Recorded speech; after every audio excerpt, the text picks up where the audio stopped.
So, susubukan natin ngayon mag-air fry ng tilapia.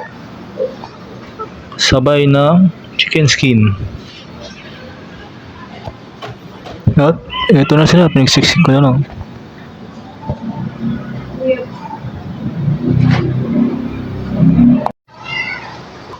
Ito na, nakaset siya ng 20 minutes.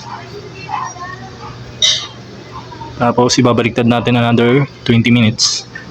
At ito na siya, babaliktad natin siya. Ito na, dumikit pala siya. At ito na siya, another 20 minutes.